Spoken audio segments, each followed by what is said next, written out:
것을 철저하게 주님 의존적인 그런 믿음으로 하라는 거죠. 모세가 자기 힘으로 하려고 했다가 할 수 없었지 않습니까?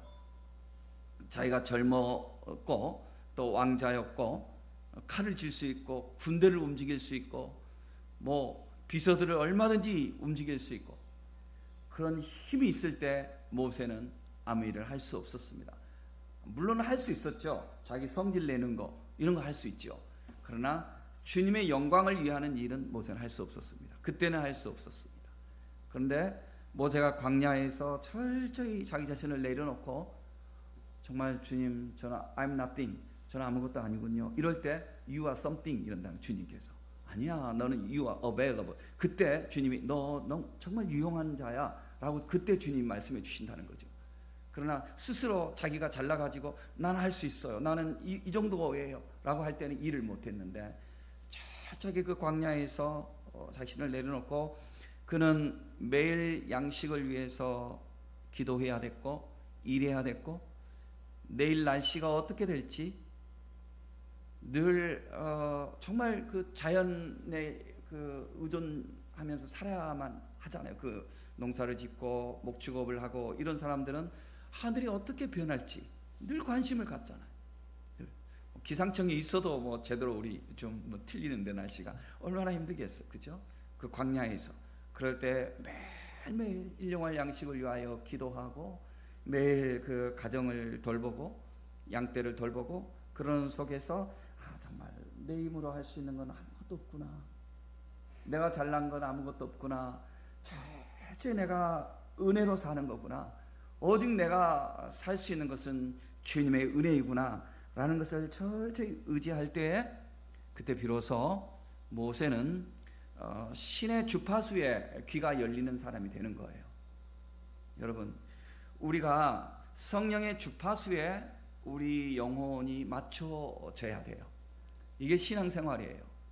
성경을 많이 읽어도 지식적으로 많은 것을 알아도 그것이 내 머리로 아는 신앙은 내 말 속에 성경 말씀이 얼마나 많이 이렇게 배어 나오고 내가 성경 말씀을 줄줄이 깨워서 읽어준다 할지라도 내 영혼이 성령의 주파수에 붙들리지 않은 것은 그런 머리 이론이지 삶의 영혼의 신앙은 아닌 거예요.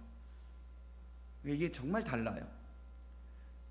우리 성도님들 중에서는 신앙을 이렇게 성경을 몰라도 그 삶 속에서 하나님께 딱 집중되어 있는 삶이 있고 성경을 많이 알아도 하나님의 이름을 말하면서도 그 삶이 자기 중심으로 꽉 차 있는 사람도 있을 수가 있는 거예요. 그러니까 우리가 나를 내려놓고 철저히 주님께 집중하는 이런 훈련이 될 때에 비로소 우리가 성령의 사람이 되는 거예요. 그리고 성령의 사람이 되어야 성령의 일을 할 수 있는 거예요. 모세가 불붙은 이제 떨기나무를 보았다고 그랬습니다. 그렇죠?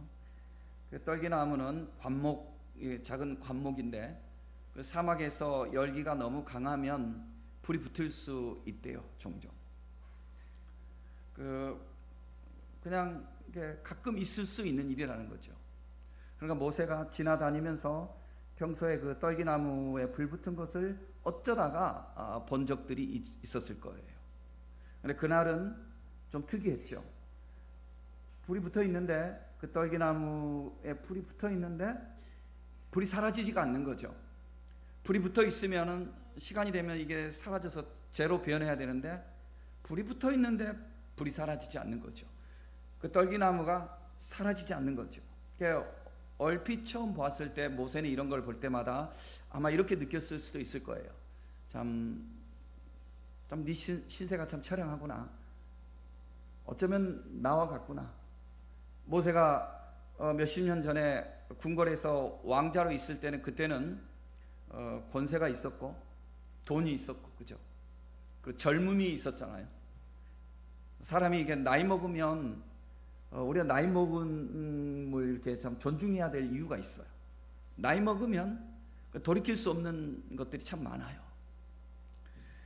그리고 모세가 자기 자신의 과거를 이렇게 돌아보면서 얼마나 참 회한에 잠겼겠어요. 그러면서 참 네 모습이나 내 모습이 참 그렇구나.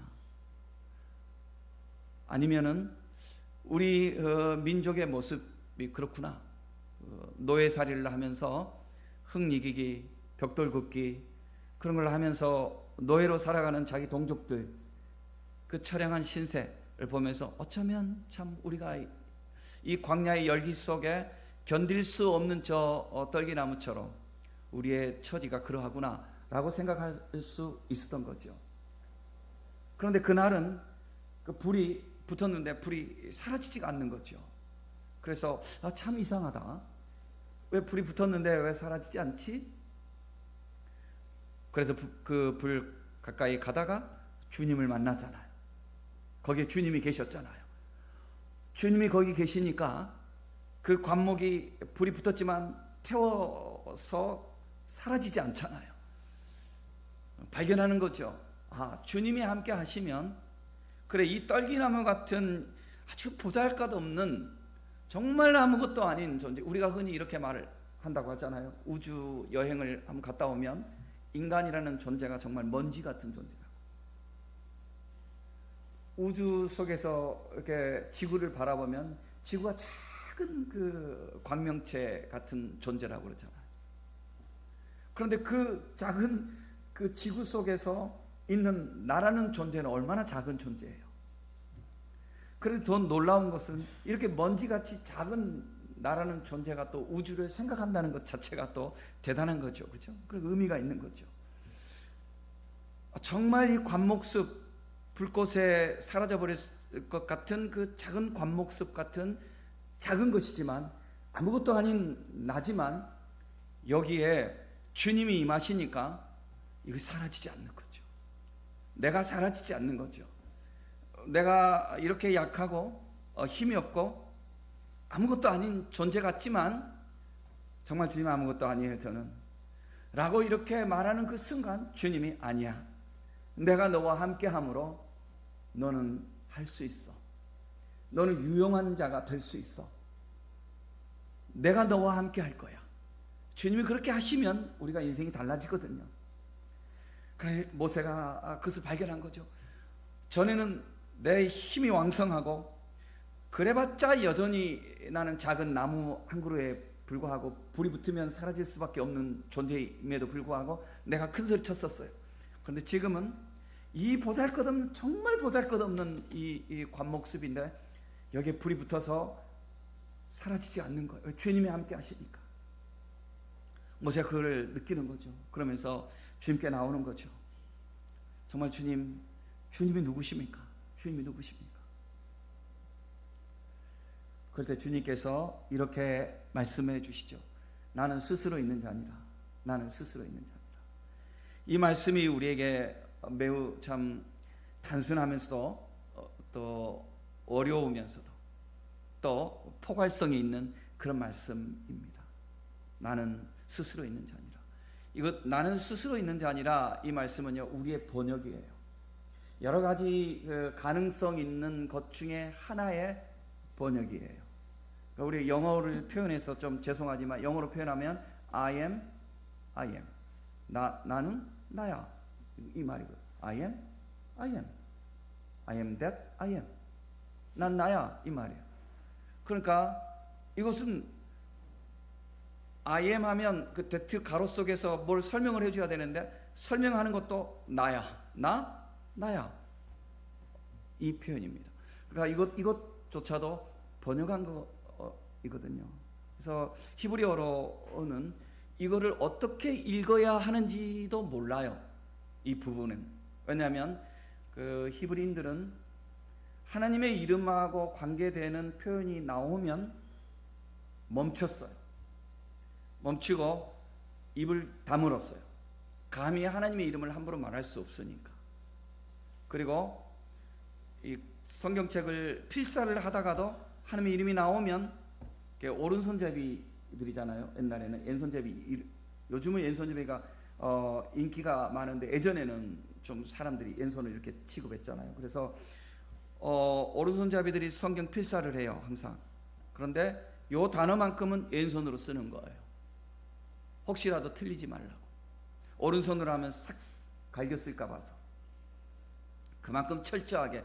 그래서 함구했어요. 하나님의 이름 앞에서는 함구했어요. 그래서 이 단어를 어떻게 읽어야 되는지 모르지만 그냥 우리가 추정해서 읽으면 이흐예, 아쉘, 이흐예, 이흐예 이 말 속에는 뭐냐면 이게 나는 이야, 나는 이다, 나는 이다. 예수님께서 나는 요한복음에 보면 나는 포도나무야, 나는 양의 문이야, 나는 부활이야, 나는 생명이야, 이렇게 예수님께서 말씀하시는 거가 있거든요. 그런데 우리말 성경에 번역 안 되는 표현이 있어요. 예수님께서 나는 이야 이렇게 표현합니다. 나는 이야 이렇게 표현하는 부분이 요한복음에 있어요. 그런데 이것을 우리 언어에서는 번역하기가 어려우니까 내가 그니라 뭐 이렇게 표현해요. 그러니까 나는 이야, 나는 이야. 이것은 신적인 표현이에요.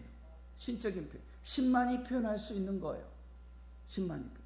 그래서 이흐에 아쉘, 이흐에 아쉘은 읽을 수 있지만 이흐에 이거는 우리가 추정해서 읽는 거예요. 이흐에 여호와 예호와 뭐 야훼 여러 가지로 표현할 수 있는 거예요. 그를 이 단어 속에서는 이흐에 이렇게 이제 우리가 표현을 하는데요. 이게 무슨 뜻이지? 뭐 이렇게 여러 가지 우리 궁금을 하기도 하죠. 근데 이것을 히브리 용법에 따라서 세 가지로 설명을 하면 하나는 뭐냐면요. 나는 규정될 수 없는 자야. 이런 의미가 있어요. 나는 아무도 나를 규정할 수 없어. 성경의 구약 성경에 하나님의 이름에 대해서 이렇게 표현하는 것이 이제 출애굽기 말고도 이제 창세기에 한 번 있고 사사기에도 한 번 있어요. 창세기에 보면 이런 구절이 있어요. 야곱이 약복강에서 그 천사를 만나서 밤새 씨름하잖아요. 형을 만나기 위해서 바단 아람에서 돌아올 때 야곱이 정말 목숨 걸고 돌아오는 거거든요. 그러니까 여러분 우리가 생각해 봐야 돼요. 야곱이 그 삼촌 집에서 돌아올 필요가 없어요. 거기서 그는 그 구약 시대잖아요. 삼촌의 그 두 딸 그리고 두 딸의 각각 몸종들 그 4명의 아내를 거느렸잖아요. 야곱이 구약 시대니까 그죠? 고대 근동 사회니까. 그리고 자식들을 낳았고 거기에 양떼가 있고 거기에 자기 재산이 있고 살만해요. 거기서 그는 살아도 돼요. 근데 왜 돌아오죠? 야곱이 왜 돌아오죠? 야곱이 하나님을 사랑하니까 돌아오는 거예요. 여러분 뭐 휴가 가고 그게 나쁘다는 게 아니라 여러분들이 오늘 이 더운데 이 교회 왜 왔죠? 왜 왔죠? 나는 교회에서 난 목사잖아요. 그죠? 목사잖아요. 아침에도 이렇게 생각하면서 야 정말 덥다.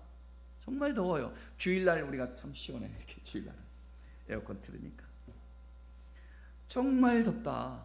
정말 덥다.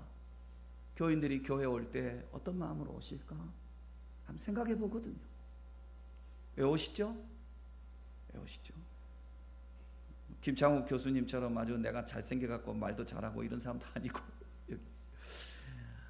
주님을 사랑하시는 분들이잖아요.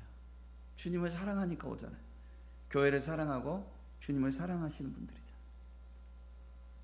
야곱이 왜 오냐고요? 왜 돌아오냐고요? 그는 언약을 이어가는 하나님의 언약 백성 공동체의 사명을 감당하기 위해서 오는 거예요. 근데 오는데 형은 야곱을 죽이려고 하죠. 그러니까 야곱이 거기서 간절히 기도하죠. 간절히 기도하면서 그 천사 하나님께서 천사로 또 사람으로 이렇게 이제 표현되어서 오잖아요. 구약에는. 그때 야곱이 묻죠. 나에게 이름을 말해주세요. 그래요. 그러니까 거기서 하나님께서 사람으로 이렇게 표현되는 그 하나님께서 뭐라고 하냐면 너가 어찌 감히 내 이름을 묻느냐 하고 넘어가요. 근데 사사기에도 또 이런 장면이 나와요. 사사기에 삼손에게 성령이 임하여 하나님 종으로 쓰려고 하는 것을 이렇게 보면서 삼손의 아버지 마노아가 천사로 거기도 천사로 나오지만 또 하나님이죠. 그분을 붙들고 제발 저에게 이름을 말씀해 주세요. 그런 거. 이름을 말씀해 주세요. 그때 하나님께서 내 이름은 기묘니라 그래. 그것도 우리말의 번역에 기묘니라. 아주 기이하고 묘하다 이런 말 아니겠어요, 그죠? 그 영어 표현으로 보면은요, 영어도 여러 가지 종류가 성경의 종류가 있지만 beyond 이게 뭐 초월하여 이런 뜻이잖아요. beyond understanding 이해의 지평을 초월한 존재라는 거예요. 나는 사람의 이해의 지평을 초월한 존재야. 알 수 없는 거죠. 여러분 만약에 어떤 사실에 대해서 우리는요, 저는 AI에 대해서 너무 모르겠어요. 코딩에 대해서 너무 모르겠어요. 앞으로는 AI를 아는 사람들이 AI를 모르는 사람들을 지배하는 세상이라고 이렇게 이야기하는데, 난 컴퓨터 하시는 분들은 너무너무 똑똑하신 분들 같아요. 난 너무너무 머리가 안 좋은 것 같아요. 그런데 컴퓨터 그 세계에 대해서 우리 너무 몰라요. 대부분 사람들은 막연하게 뭐가 있겠지, 막연하게. 코딩하는 사람들 이야기 들어보면 너무 수수께끼 같고 너무 어마어마하더라고요. 어마어마한 일들을 다 하더라고요. 근데 거기에 처음에 작업을 한 그런 사람들은 다 알 거 아니에요. 그러나 우리는 몰라요. 다른 예를 들면 개미가 인간에 대해서 뭘 알겠어요? 인간에 대해서 그렇구나, 어떤 뭐가 있구나, 인간에 대해서 속속들이는 알 수 없을 거예요. 하나님께서 나는 아니라 하나님에 대해서 우리가 어떻게 다 알 수 있냐고요. 하나님에 대해서, 하나님이라는 분에 대해서 우리는 알기는 아는데 그분을 세세히 알 수는 없는 거죠. 알기는 알지만 다 알 수 없죠. 그저 조금 알 수밖에 없는 거죠. 조금밖에 우리는 알 수 없는 거예요. 왜냐하면 하나님은 창조자이시고 우리는 피조물이기 때문에, 하나님은 무한하신 분이고 우리는 유한한 존재이기 때문에 다 알 수 없어요. 그러나 분명한 것은 다 알 수 없지만, 그러나 내가 아는 것이 조금이라고 할지라도 그분의 존재에 대해서만큼은 내가 확실하게 알아야 되는 거예요.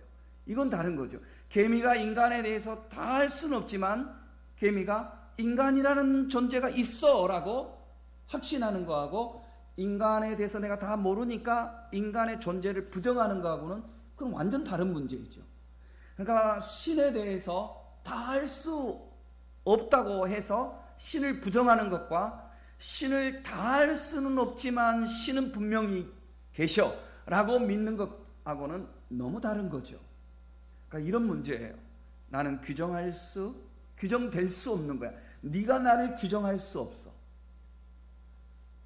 네가 네 표현으로 나를, 어떤 표현 속에도 나를 가둬둘 수가 없는 거예요. 인간의 어떤 표현 속에도 신을 담아 놓을 수가 사실 없는 거예요. 그 신은 우리에게 보여주시는 것만큼만 인간이 알 수 있는 거죠. 그런데 우리가 그 보여주시는 그 주님, 조금의 주님을 알고 그걸 가지고 주님에 대해서 함부로 다 이야기한다는 것 자체가 얼마나 우리가 참 교만한 행위인지 모릅니다. 그러니까 모세에게 주님께서 이것을 깨닫게 해주시는 거죠. 네가 나를 다 알 수 없어. 너는 내가 너에게 보여주는 것만큼은, 내가 너에게 들려주는 것만큼, 내가 너에게 알려주는 것만큼만 알 수 있어. 사사기에서 표현했던 것처럼 나는 너의 이해의 지평을 초월해 있는 자야. 네가 어떻게 그걸 다 알 수 있겠어? 이런 말이죠. 두 번째는 또 무슨 말이냐면, 이흐예 아쉐르 이흐예, 이 말은 그 히브리 용법에 따라서, 그러니까 내가 전문적인 표현을 쓰지 않아서 그렇지, 히브리 그 설명에는요, 용법은 칼 용법, 히필 용법, 니팔 용법 이런 식으로 쭉 있거든요. 그러니까 그거를 어떤 용법으로 이 본문을 읽느냐에 따라서 해석이 달라진다는 거예요. 그러나 두 번째로 가능한 해석은 뭐냐면요, 나는 나일 거야, 이 말. 나는 나일 거야. 그러니까 뭐냐면 나는 그때도 나일 거야.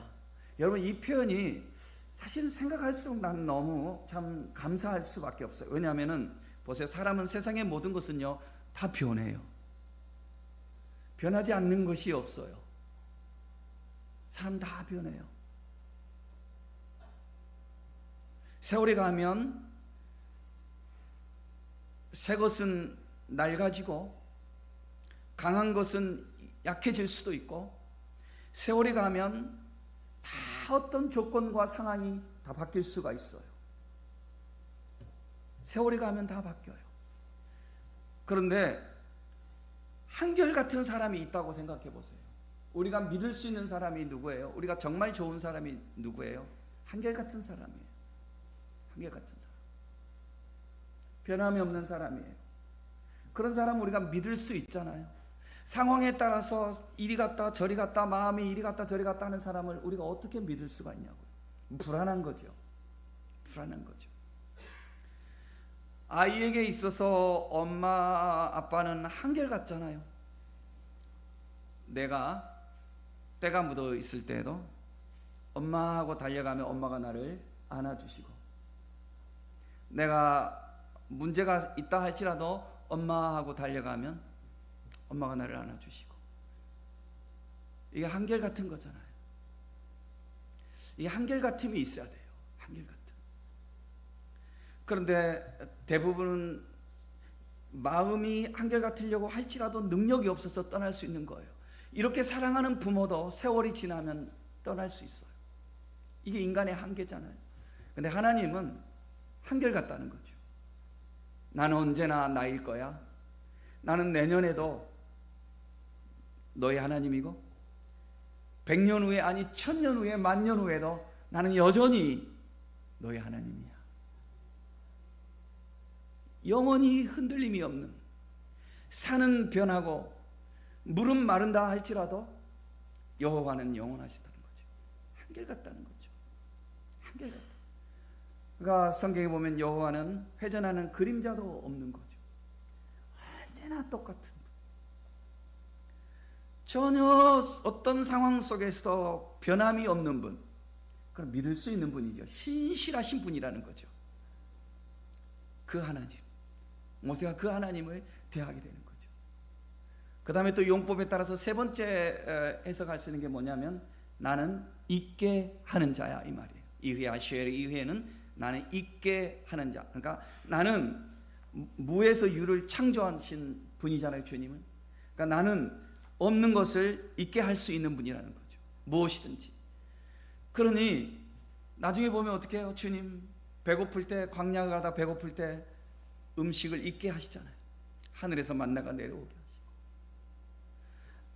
하시고, 목이 마른데 반석 위를 치라고 그랬어요. 상상을 초월하는 거죠. 뭐 계곡에 가서 습지를 파헤치라고 한 것이 아니라 바위를 지팡이로 치라고 그랬잖아요. 그런데 거기서 물이 나오잖아요. 그러니까 하나님은 언제나 우리를 공급하시는 분이잖아요. 언제나 우리의 길을 열어주시는 분이시잖아요. 여러분, 우리가 살아갈 때 보면요, 주님이 그렇게 역사하시는 것을 여러분 많이 체험하실 거예요. 주님이 그때 있게 하시고, 그때 그것을 만나게 하시고, 그 일이 되게 하시고, 이런 일들을 많이 체험하게 될 거예요. 특별히 교회와 더불어서 주님은 그렇게 일하셔요. 주의 영광을 위해서 우리가 살아갈 때 주님은 그와 같이 역사하시는 것을 우리가 많이 보게 되는 거예요. 그러니까 나는 규정될 수 없어. 나는 그 무엇으로도 한정될 수 없는 무한하신 분, 그죠? 나는 언제나 변함이 없어. 나는 언제나 나일 거야. 나는 언제나 너의 하나님이야. 나는 언제나. 그리고 나는 무엇이든지 할 수 있게 하는 자야. 이런 분이에요. 그 하나님이 너를 그들에게 보냈다고 가서 이야기해라 그래요. 모세가 달라졌죠. 전에는 뭐냐면, 전에는 모세가 머리로 신에 대해서 알았어요. 머리로. 그 의분이 강했어요. 의분이 강했어요. 그래서 자기의 의를 가지고 그는 일을 하려고 했어요. 근데 하지 못했어요. 여러분, 우리가 주님의 사람들은요, 절대로 세상의 지식과 머리와 감정과 어떤 신념으로 일을 하려고 해서는 안 돼요. 그것은 살아가면서 필요한 것이지만 주님의 사람들이 반드시 필요한 건 뭐냐면요, 나를 내려놓고 성령의 뜻에 내가 거기에 성령의 그 파도에 내가 올라가서 그 파도를 타고 그냥 가는 거예요. 성령이 일하게 하시는 대로 우리가 가는 거예요. 이것이 주의 사람들이 마땅히 가져야 할 태도인 거예요. 가끔 우리 사회를 보세요. 특히 이제 사람들에게 어떤 문제 속에서 정치가 제일 크잖아요. 그러니까 우리 성도들도 물론 정치에 대해서 관심은 있겠지만 그게 너무 지나치게 빠지지 않도록 조심하세요. 정치에 그 빠져있는 그 목사들 보세요. 완전 목사들을 떡칠을 하잖아요. 목사에게는 무슨 일을 말을 하면 그가 비밀을 지켜줘야 되고, 목사에게는 무엇을 하면 그가 품어줘야 돼. 그게 목사지. 남을 이렇게 그 낚시법 던져가지고 딱 올감해가지고 나는 의로운 종이야 이렇게 나오고 있잖아요. 그게 무슨 목사냐고요. 그런데 놀라운 것은 정치에 거기에 같이 돌아가는 사람들이 그 사람을 또 찬양해. 미친 거예요. 그런 사람들이 신앙이라고 저는 말할 수 없어요. 그 반대쪽에 있는 사람들도 마찬가지예요. 그러니까 절대로 성도가, 그러니까 그러니까 지금 모세가 지금 이런 주님을 체험하게 되잖아요. 이런 주님을 체험하려면 특별히 절대로 그런 것을 다 내려놓아야 돼요. 절대로 그런 어떤 자기의 신념이나 정치 철학이나 이런 것들이 자기를 지배하지 못하게 해야 돼요. 철저히 주 앞에서 나를 내려놓고 오직 주님의 뜻대로 살아갈 수 있도록 그렇게 해야 돼요. 예수님보다 더 높으신 분이 누가 있어요? 예수님보다 더 똑똑하신 분이 누가 있어요? 예수님조차도 정치적인 문제로 시험할 때, 야, 가이사의 것은 가이사에게 바쳐. 그러나 하나님의 것은 하나님에게 바쳐. 예수님이 이렇게 말씀하시잖아요. 가이사? 그런 나쁜 인간 쳐야 돼. 이렇게 하지 않으셨잖아요. 예수님조차도 묵묵히 정말 성부 하나님께 맡기고 십자가의 길을 가신 분이잖아요. 그런데 신앙의 지식 조금 있다고 해가지고, 성경의 지식 조금 있다고 해가지고, 하나님은 말이지 이런 분이야, 진리는 이래야 돼 하면서, 사실은 하나님을, 진리를 뭘로 포장을 하죠? 자기의 정치 신념으로 포장하고 자기의 욕망으로 포장해서 이렇게 나가는 사람들이 있어요.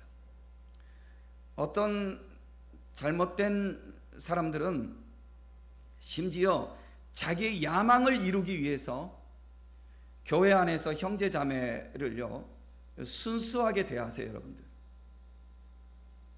자기 야망에 붙들린 사람은요 신앙의 이름으로 그걸 이용해서 형제에게 접근해요. 사악한 거예요. 사악한 거. 신앙의 이름으로 목사가 성도에게 유혹해서 성도의 어떤 충성을 이렇게 탈취하는 거예요. 그것도 사악한 거예요. 그것도 절대로 신앙은 그런 거 아니에요. 순수해야 돼요. 순수해야 돼요. 우리가 개인적인 욕망, 정치적인 어떤 그런 야욕, 이런 것 때문에 주님의 이름을 이렇게 하는 사람, 그런 사람들은 절대로 주님을 만날 수가 없어요. 그런 사람이 아무리 주님 해도 주님은 나더러 주여 주여 하는 자마다 천국에 다 들어올 것이 아니라 아버지 뜻대로 행하는 자들이라면서 악하고 더러운 자 내게서 떠나라, 주님 그렇게 말할 수 있어요. 그런 자들 향해서. 그런 자가 무슨 목사고 그런 자가 무슨 그건 있을 수 없는 거예요.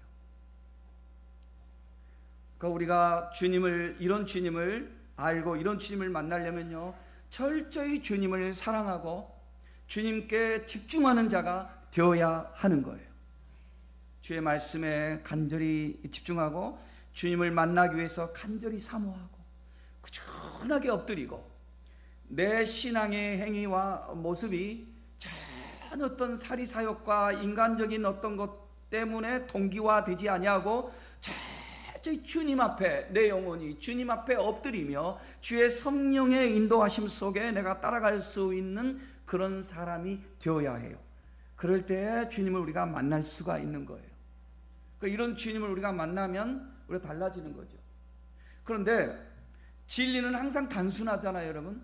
진리는 단순하지만 오늘 제가 단순해요. 하나님께서 나는 스스로 있는 자 아니라 우리가 단순하게 이렇게 번역할 수 있었지만 이 번역 속에는 세 가지가 있다고 그랬잖아요.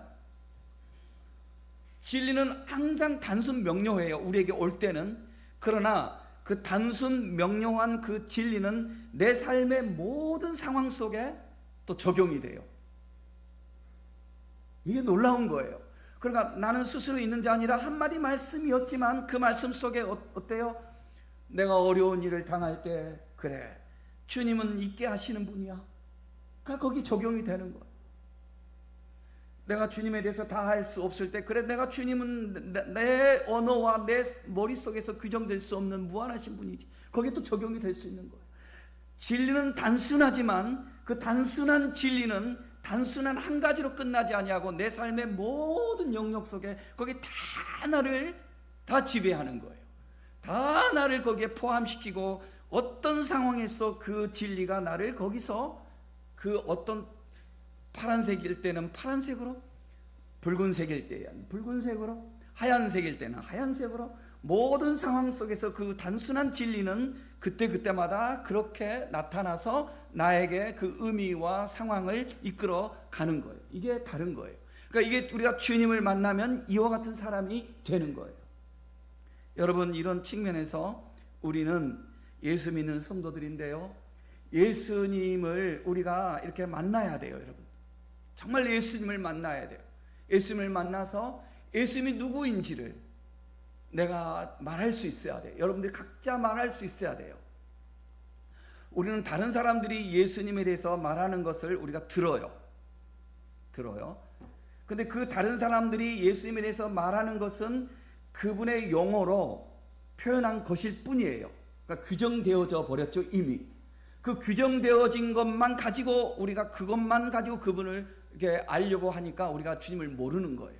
사실 우리는 주님은 어떤 곳에도 규정될 수 없는 거예요.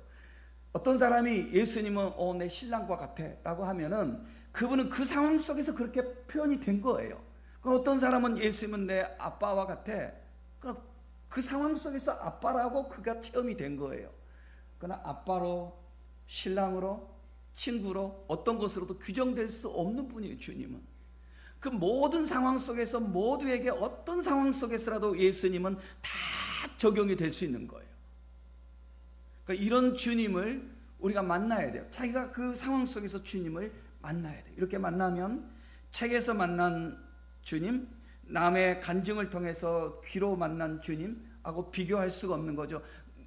내가 내 기도와 내 말씀 속에서 깊이 묵상하고 주님께 집중하면서 어느 날 나에게 들려주실 때 그 주님을 내가 만나면 그 주님은 나를 이제 변화시킬 수가 있어요. 그 주님은 나를 흔들림이 없게 나를 이끌어갈 수 있는 그 내 신앙이 될 수 있는 거예요. 우리가 왜 흔들려요? 주님을 만나지 못해서 그래요. 우리가 제대로 주님을 만나면 흔들릴 수가 없어요.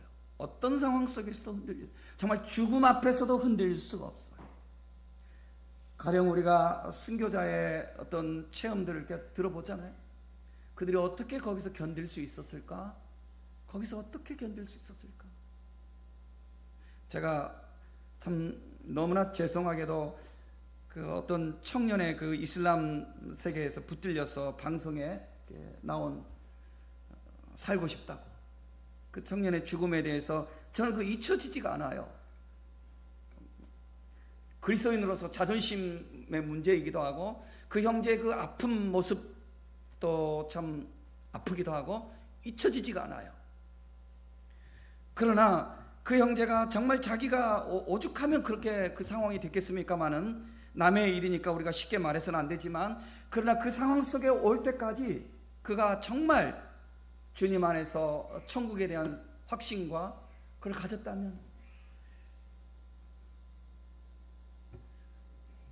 남의 이야기를 쉽게 단정할 수는 없지만 여러분 우리가 정말 주님 앞에 정말 주님이 살아계신 주님, 내 영혼을 책임지시는 주님, 그리고 내가 오늘 지금 이 순간 죽어도 내가 천국에 갈 수 있다는 그 확신을 갖는 그런 내 신앙이 있다면 우리의 삶의 태도가 달라질 수 있어요.